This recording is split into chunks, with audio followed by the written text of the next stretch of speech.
Somebody should have told me life can treat you really coldly. Hello everybody, welcome to the Big Bizzle Show. Today we got the Panda from Team Mayuvan here, talking about Vanguard. This is episode 2. Alright, we got a little bit to talk about today. First thing we're going to talk about is possible good clans for this year.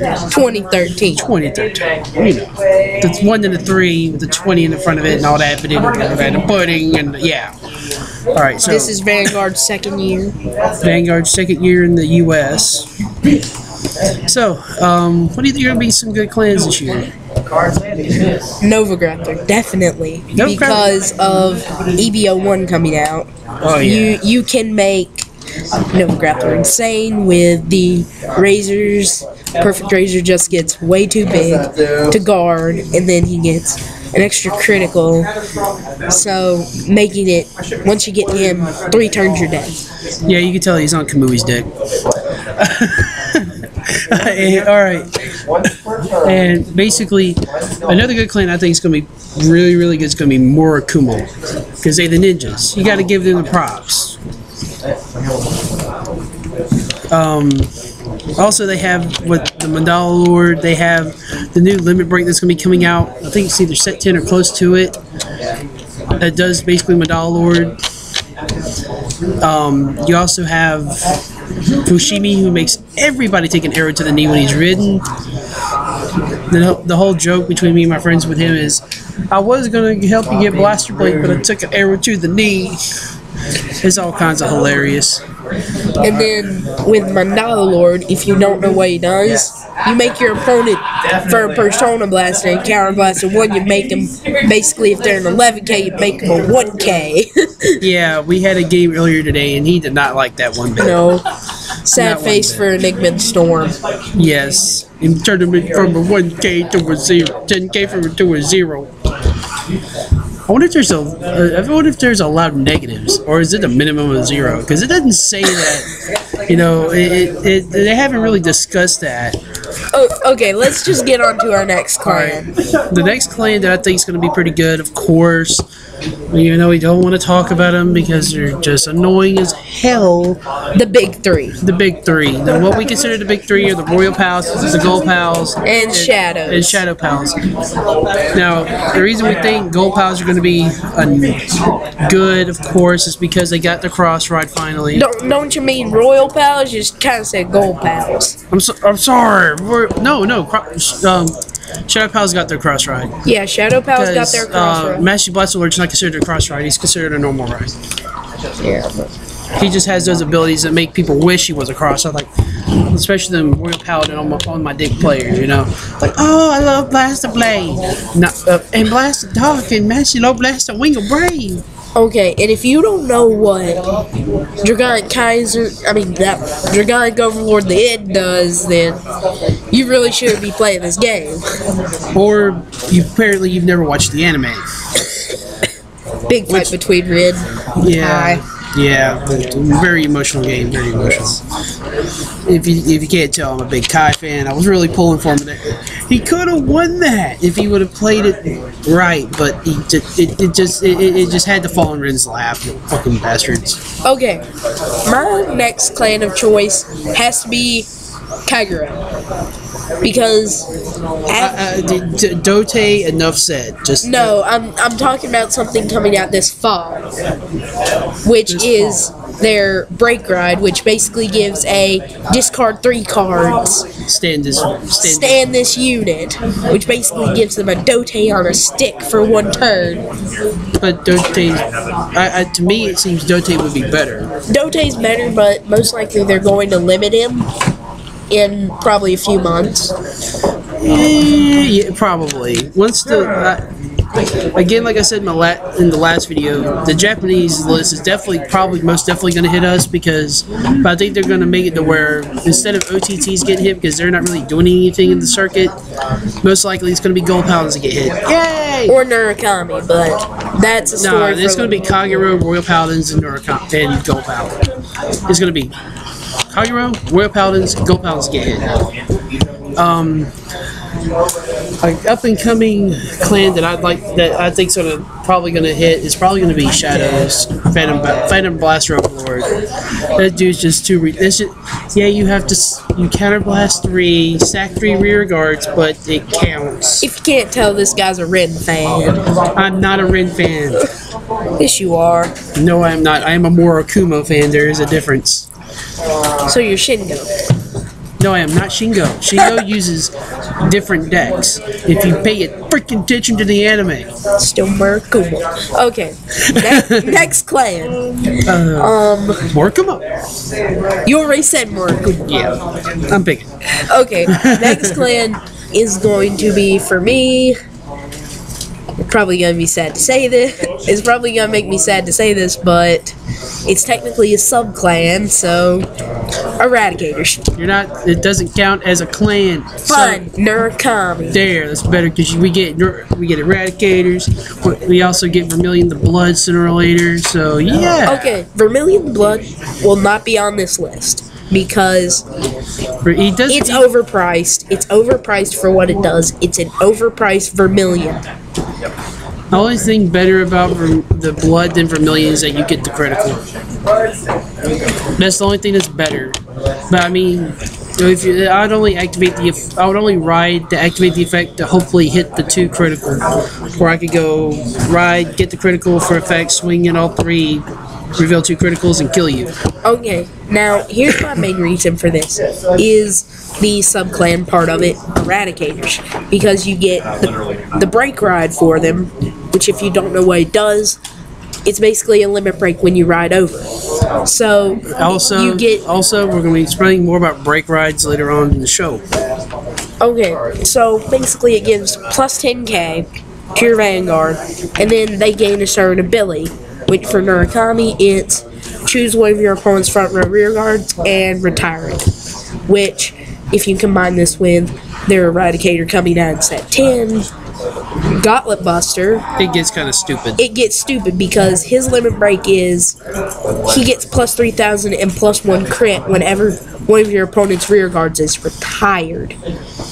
Yeah. So basically, and then his special counterblast, which we'll be talking about more later, is you counterblast to retire one of your opponent's rear guards. Makes you want to cry, doesn't it? Okay, here's the fun thing about these, is if you have 5 damage, you still have your starter out, you break ride, retire one, he's already 11k, he ends up 2 crit, he ends up as 24. Pandas can't do math. He ends up at 24,000. Then he also goes to Wheatmore. Shut up. Okay. Then you can counterblast 2, retire something else. He ends up 3 crit at 27. Then you go counterblast again. He ends up at 30,000, 4 crit. Then if you use Linchu, which retires another rear guard, yeah, it gets ridiculous. It gets stupid. It gets stupid because he ends up at 5 crit, 33k without even a boost. Without even triggers active. And if anything, it will force the perfect guard play. If anything, this deck forces perfect guard plays like anything else. Then you have. What about them Liberators? Hold on, let me finish my discussion about Eradicators. Okay, if you can't tell, I want to build them so much. I'm a huge Noki fan. Okay. He's on Noki's deck too. No. Okay. Then there's Dragonic Descendant. That's Kai's card. I'll take that one. Oh god. Okay. Dragonic Descendant is the most awesome break ever. I want this card just because I'm a major Kai fan. No, I'm not on Kai's deck. I just like the cards that he uses because I like dragons.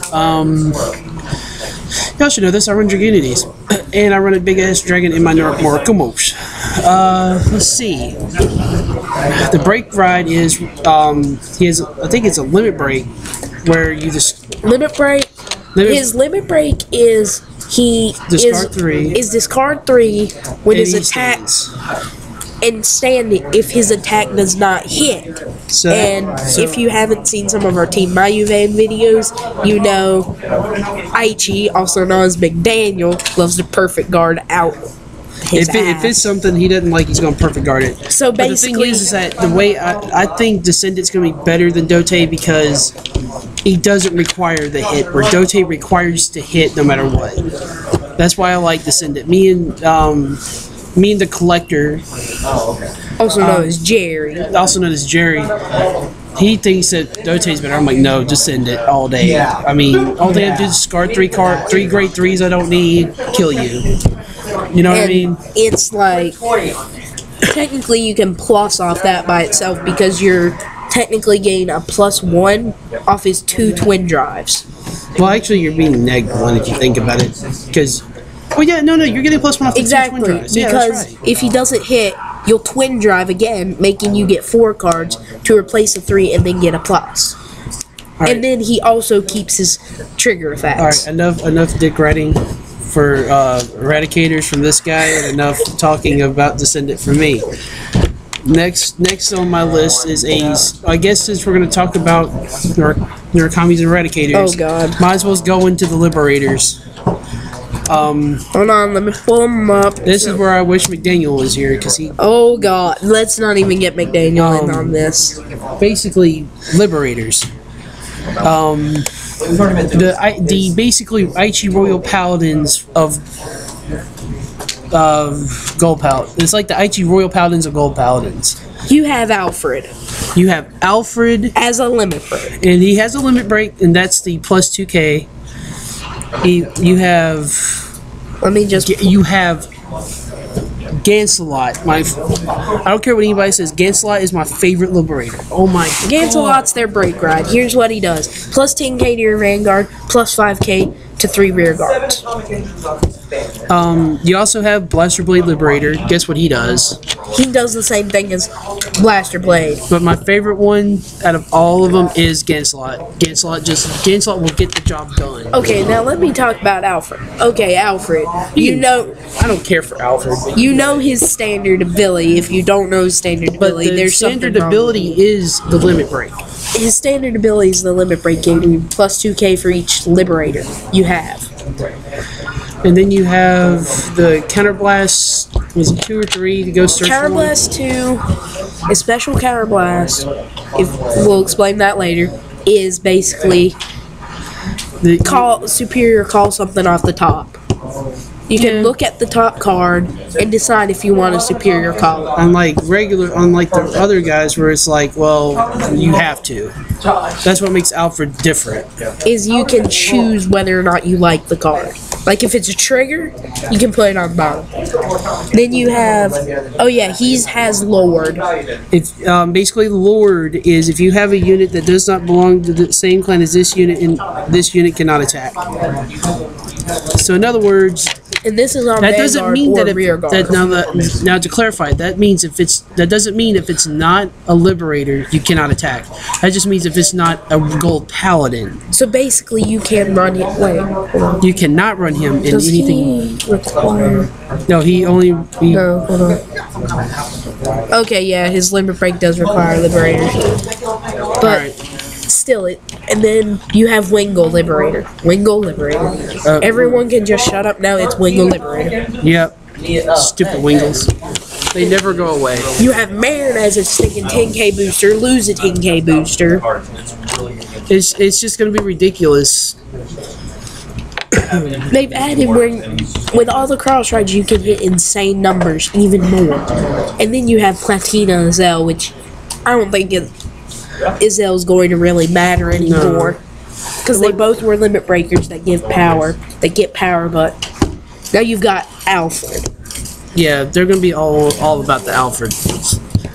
Now, I think that's really about it for all the good decks. I mean, Dimensional Police ain't gonna do much. D-Police, unless they release some game-breaking card. Except for Great Dayusha. Super Dimensional Robo and Great Dayusha. Ultimate. Oh my god. Yeah, Ultimate Dayusha is gonna be the only. Only good D-Police. Good D-Police. Dayusha build's the only good D-Police build. Except right now in English, you You have to play Wave. No, Storm. Storm makes me sad. So you have that. And Neo Nectars, they're not really going to do much. There's not enough of them to do anything. No, with. Tache Kaze won't ever do anything. Don't say that. I played against Gary's Tachikaze, a guy at Locals. That deck is insane. Insanity at its finest.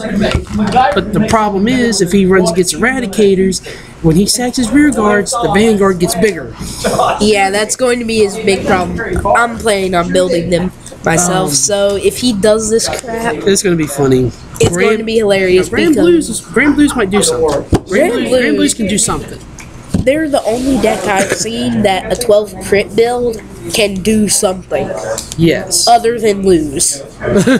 Because, okay, first off, I've actually tested a 16 crit variant of Narukami.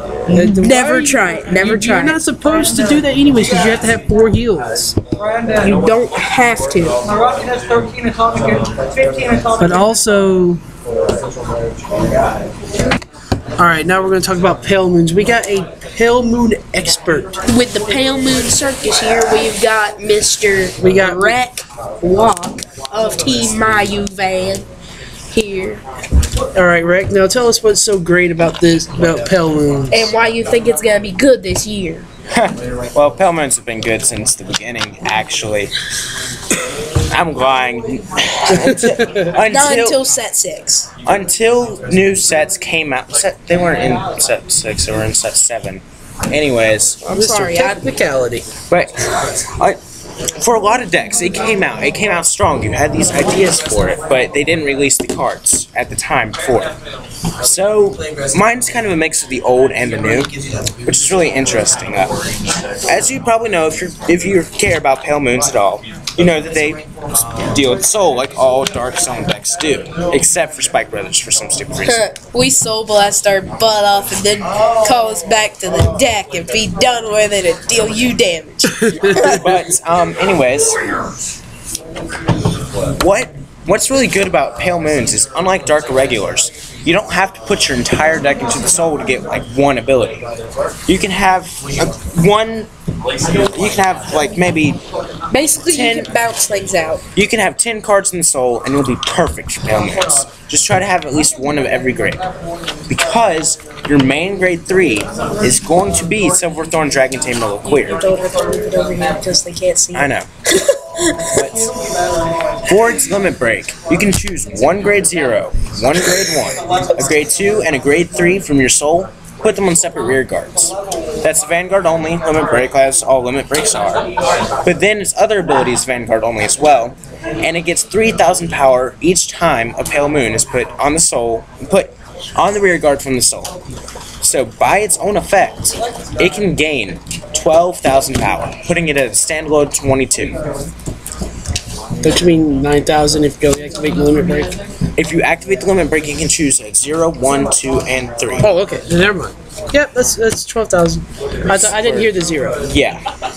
Like I said, I don't know shit about Pale Moons.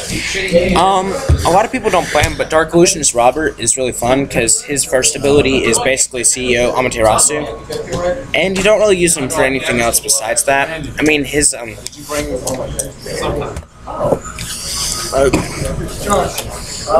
Basically, he removes your boosters. Yeah, his Mega Blast, Soul Blast 8, Counter Blast 5, as all, gets rid of all grade 1s on your opponent's side of the field and puts them into the Soul. The only way that this won't benefit you if you use it is against Dark Regulars, because that's what they're built on. Everything Dark Lord of the Abyss. But everything else can't really do anything with the Soul. They have Soul Blast. The only other deck that can really do anything is OTT. Yeah, OTT. And that has to be soulless. But soulless OTT is way better and more popular, so you're screwing them over by giving them Soul. So, of course I'm talking about grade 3s first, but Nightmare Doll Alice, if you don't run Nightmare Doll Alice, I will have to kick you in the balls. I don't care if you don't have balls, I'll kick you somewhere else. But I was gonna try to build Pillmans, but I took a foot to the knee. Okay, basically it bounces itself in and out of the soul. Nightmare Doll Alice, like other cards like Mirror Demon and Midnight Bunny, along with another card called Magician of Quantum Mechanics, all have abilities. Peekaboo too. All have abilities that take themselves from the field and put themselves into the soul. Or remove themselves from the soul. Or remove themselves from the soul and bring them out. By attacking, except for Peekaboo and the Magician of Quantum Mechanics. They don't have to attack to use that ability. And Peekaboo's going into the soul is mandatory. But Midnight Bunny, as long as she boosts and the attack hits, you can counterblast one and put her into the soul, and then put another Pale Moon from the soul outside. Same thing with Nightmare Doll Alice and Mirror Demon, except for Mirror Demon's a grade 2 with the intercept, and Nightmare Doll Alice is a grade 3 with 10k power. This isn't a Pale Moon strategy. This is why you think it will be good, sir. That's Just why saying. it is good. That's why it is good. Illuminate, yeah. Alice's ability there can only be used in the rear guard, so shut up. I swear you're fucking annoying me. Can only be used in the rear guard, so you put it into the soul and you exchange it. If For Queer is your vanguard, that's an extra 3k power during that attack. Water armor ninja is great for him. We stopped at 15. Okay. Dear God. Anyways. That's the reason why I really think it's good. You have cards like Big League Bear that fill up the soul. Dancing Princess of the Night Sky, a grade 2, lets you choose what you put into the soul. Grade 1 Purple Trapezist is not a great booster, but it lets you, for free, put any Pale Moon from rear guard into the soul. That's what this whole deck is about. And then we get to Jumping Glen, which becomes a 10k if she's brought out from the soul, which is really easy to do with Purple Trapezist, because she does not say that she can't bring out the same card. But that's an auto ability, and you can only use it when she's played. And the reason why they will also be good is because they have a stand trigger that lets you unflip damage. I've seriously been able to get off a limit break twice because of the stand triggers. And they go straight into the soul, and then you can reuse them. It's Freaking amazing. But the reason why I think this deck is good, and why it'll do good this year, is because you really don't have to play anything from your hand except for the initial couple of turns. And then you can just play from your soul if you play right with like Big League Bear, Dancing Princess, stuff like that. Then, while you do Counterblast, use their abilities a lot, you have Sky High Walker, who you can, as they said, spam effectively. Basically, it's like more Kumos, but dealing with the soul more than the deck. Yeah. Just making it simple for the people who don't really understand what he's talking about. Yeah. I don't think these guys have a 10k booster. I could be wrong though. Don't say, oh, you're stupid because you didn't know. I could be wrong. I think about the soul more than the field, because the soul is where this game is at. Well, the deck is at. This game, if you play a game against Pale Moons, if you do not pay attention to their soul, they can go off with standalone 25 Liquiers, or they can set up their triggers with Robert, or they can switch out their grade 3s with Sword Magician Sarah on Vanguard. You have to. Unlike decks like Gold Paladin, there's not a singular way of winning, which makes it more interesting because your opponent doesn't know exactly what you're going to do. So it's less predictable, which is always important in a meta game. If you have a deck that your opponent doesn't know what you're going to do, then they're going to second guess themselves. With cards like Alice and Mirror Demon, you basically can fake your opponent out by attacking with it, and they have to guard. Unless they want you to pop out from the soul. Which is a one... Anyways, as I was saying,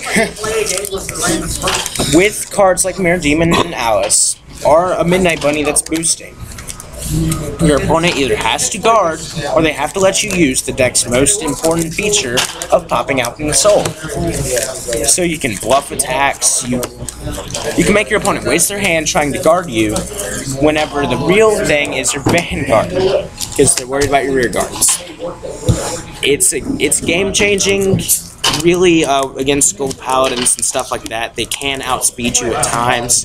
It's not the fastest thing ever, but after you get the correct setup, you can go over decks. I've play tested against Japanese Aquaforce, a good one, and I managed to win before I got my Alice's, but it was a tough game, so it really depends on your psychological warfare, as with any Low game. numbers for the win.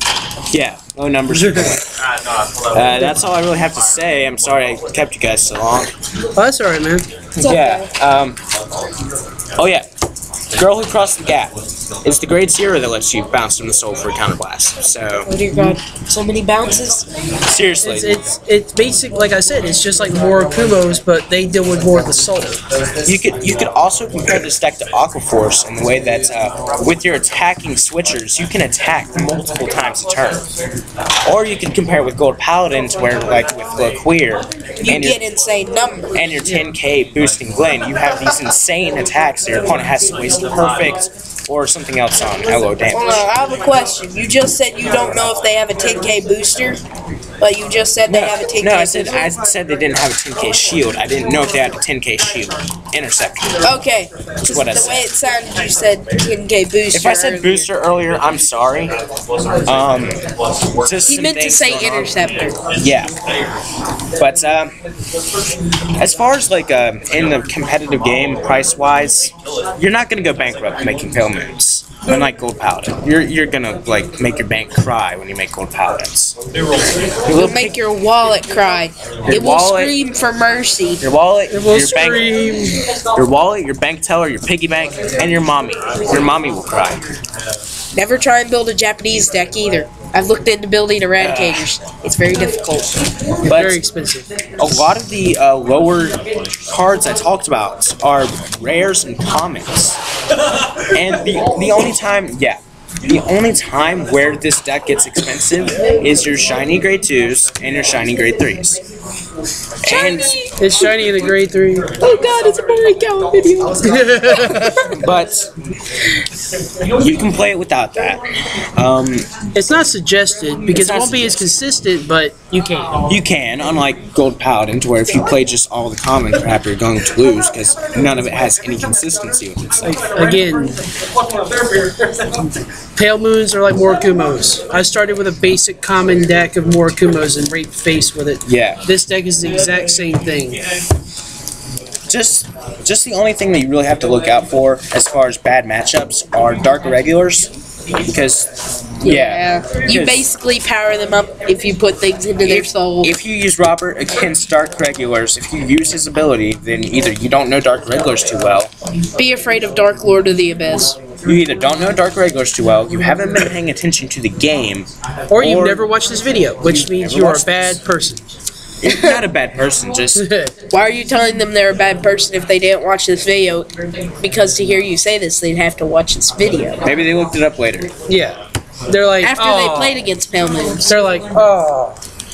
But just with the way that this deck can go off at any time, like a bomb, ticking time bomb, it's just Well, what was the ridiculous. fastest that you got your deck to go off of? The fastest? Like, fastest turn? Turn 3? About turn 5. About turn 5. I know that's kind of slow for like you can do Pelennor and Azel turn 2. But about turn 5, you have what you need in Soul, and you have your Liqueer Vanguard. And you've played And you also have the 4 damage required. yeah, you have the 4 damage. She's a Counterblast 3 for her Limit Break, which is Kind of pricey. it's kind of up But there. it don't really matter when you have the freaking stand trigger. When you have the stand trigger, it's kind of stupid.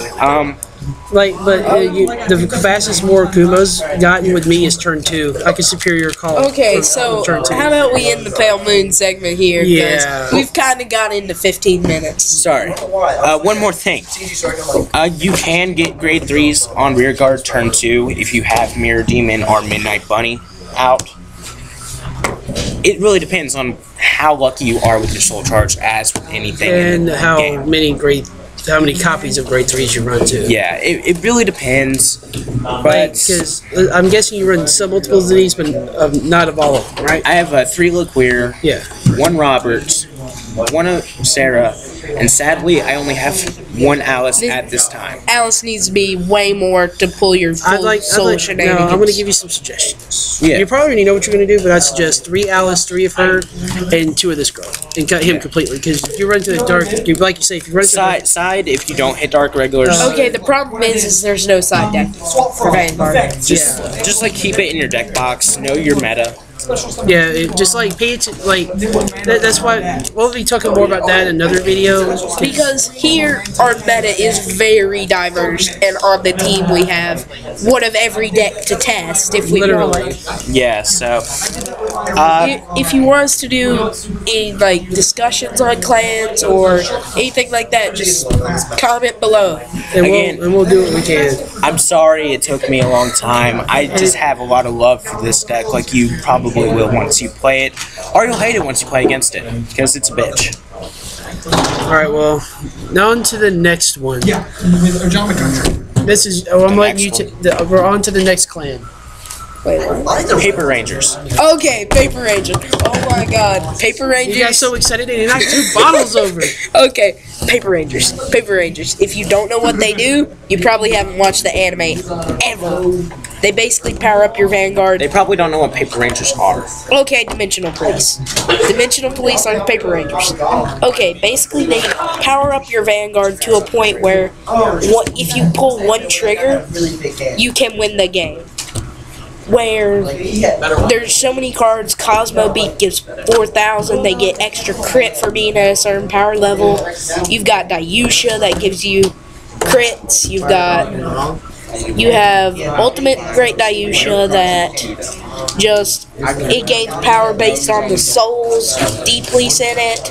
You can superior ride it on turn 4 at the latest, turn 2 at the earliest. You can do anything then. Don't you need more Garganet? Then it basically ranges anywhere from there.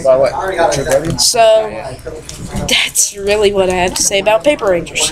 They basically power up your center line to a point beyond guarding. Alright, Rick.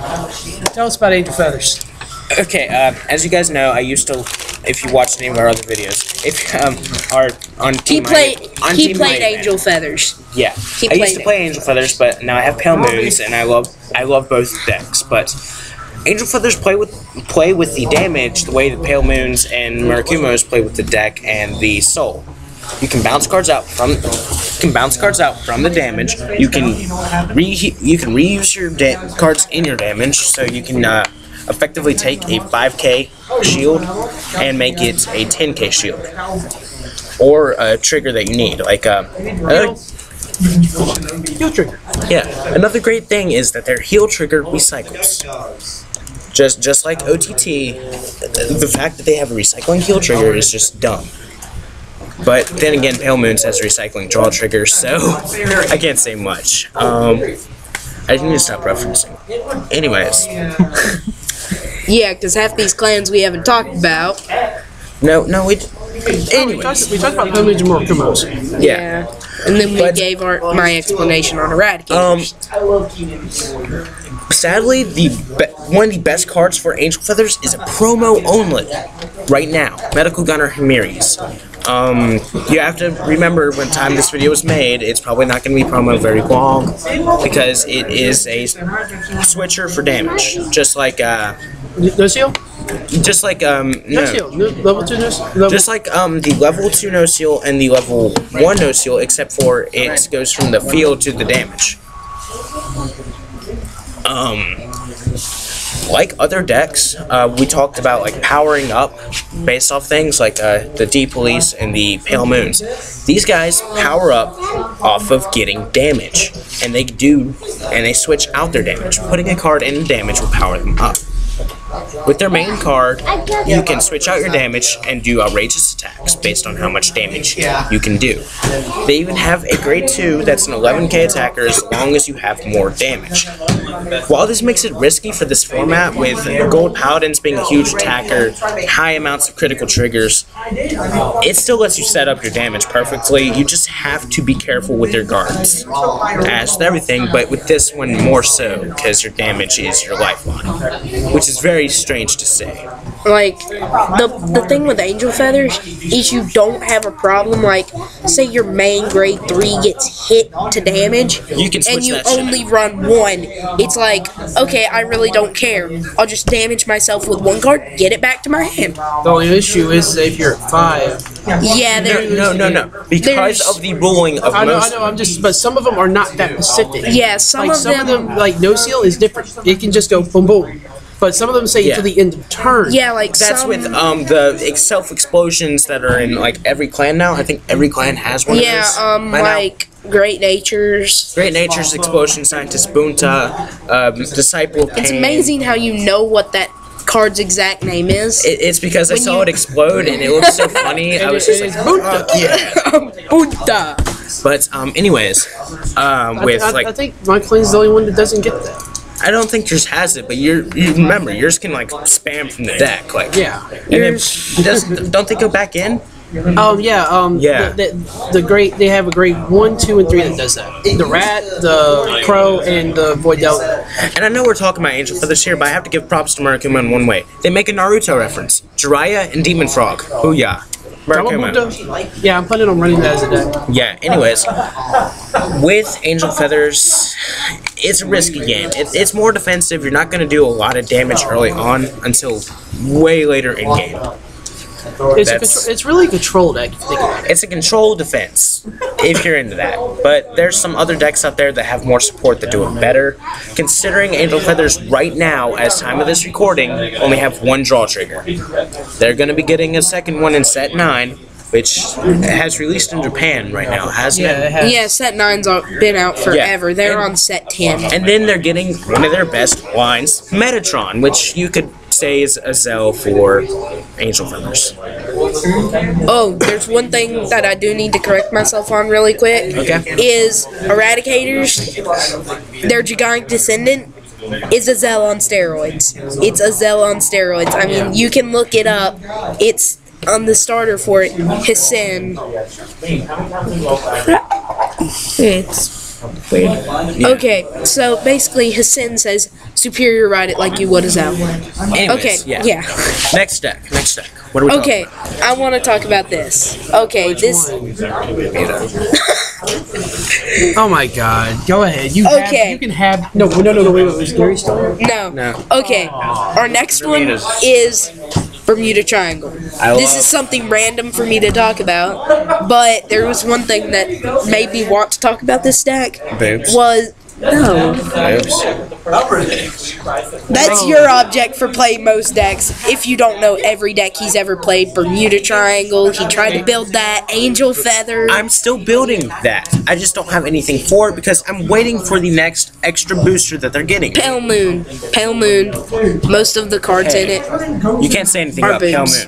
Moon. Hey, because he likes girls in skimpy outfits doesn't mean anything. At least he doesn't like gay guys, okay? At least he's not like McDaniel and it's all about the fucking blaster blades. Okay, now go. Are you going to obsess about Vanguard Girls? Go stare at Miracle Beauty. I just want to say one thing about Bermudas, if I can. Yeah. I know that you want to get to this.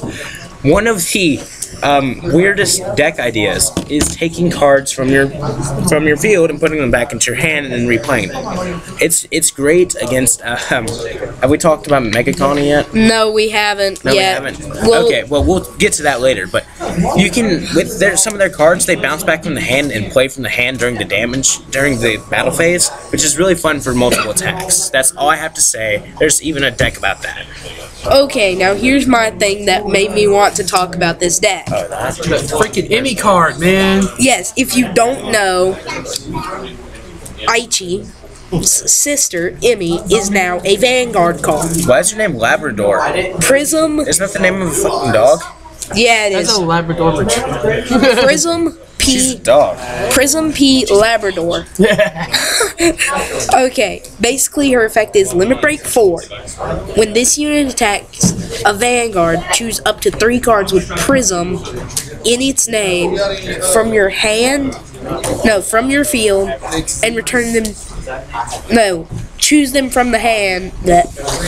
Choose 3 Prism cards in your hand and call them to separate rear guards. And if 3 cards were called, this unit gets plus 10k and 1 crit. Okay, this probably makes it insane right now. And then you can counterblast and choose one of your rear guards with Prism in its name and return it to your hand. And you have to counterblast Prism cards to do this. And it's also a Lord.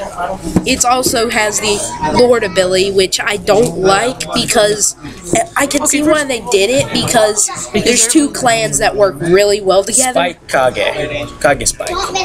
Okay, yes, there's that, but that's not what I was going to say. We're talking about Royals and Shadows with the Magic Blaster. That's why they made the Lord ability. The ruling actually is that, okay, first let's get on to why I'm saying that there's 2 clans. It's Murakami and Kaiguro. They're the same clan, just different names, So especially with... Exactly, Eradicators. And also, there's another clan that's basically the same way. That's Morokumas and Nubatamas. Except for they only made 1 card for each grade of Nubatama. Yeah, that's what's sad. Because that deck was so stupid, because you discard things from your opponent's hand, and the hand is the most important thing in this game. So I'm probably going to dumb it down and bring it out later. So. Maybe. Okay, And now... then he's going to hate on me because I'm going to run it. Nah. Because it's ninjas. Okay, now... I won't hate. Now, Bermuda Triangles, they revolve around bringing things back to your hand. So decks like, let's see, Colony. Mega Colony, Murakami. Kagero. The Kagero. Royal Pale Paladins, Moons, Shadow Pale Paladins. Moon's Mr. Magician thing, grade Dark 3. Ocean's Robert. It's like all that stuff becomes useless because they don't have. You don't have. They don't regards to have. target. They don't have a field. And Dark Regular's still Vampire. That guy's a bitch. Seriously. I hate that guy. I'm gonna take your little grade 0 that you kept back there, put him as your Vanguard, you can't guard. No, it was even in the anime. No, it's something in your soul. Or something in your soul. No, it replaces. No, it replaces. It replaces from the rear guard circle to the Vanguard circle. No. Which is why IG lost. It was never in the soul to manipulate. It was. Yeah. He had a grade 0 in the rear guard. Yeah, he had blue in rear guard. He turned into a loon. Watch this freaking episode, man. Well, I'm sorry, I never paid that much attention to that episode. Considering he's the one who wanted to build Dark Irregulars. I hated Steel Vampire. It was a useless card to me. I like Dark Lord of the Abyss. Okay, we're gonna take a quick break to kick his ass. Nah, we're not gonna take a break. Okay. We'll just get his ass on video. Now. Exactly. Scream, bitch. Now. Okay. Now. Let's move on to my next clan of choice, which. Okay, wait a minute. We were passing back and forth. Okay, Taking care of fine. all over the. Fine. All right, you know what? I'm gonna do the one we haven't talked about yet. Mecha colonies. How about that? What? What are you doing? Mecha Colony. All right, Mecha colonies is basically what I consider the stun deck of Vanguard. It's anti-meta. It's anti-meta. That means Gold Paladins, your days are numbered. Kagero, your days are numbered. Shadow Paladins, your days are numbered because y'all can't do anything with your rear guards. Technically, they can still retire them. They don't have their I don't think they have their Mocketing or their evil armor. Oh, they're coming out soon. They're coming out soon? That's great. Play that. Mocketing, I've seen that stuff in action. It's just all kinds of nasty. Hard art included. But basically, it's all kinds of stun. If you play Yu-Gi-Oh and you like stun, definitely Mecha Colony. Mecha Colony, I hate you. I will hate your life forever. All right. Now to the next How one. about we cut the video? For now, it's really long. That's all right. No, let's go to Crossrides after this. We're going to talk about Crossrides after this. All right. See y'all in the next episode. This was your Gash Panda. This is Big Bezel. And there was Racked, who's now over there in a trade for Yu-Gi-Oh! Sorry, guys. It's okay. We'll bring you back later. All right. Yeah, later. Peace. Somebody should have told me life can treat you really cold. A lot of love that people show me.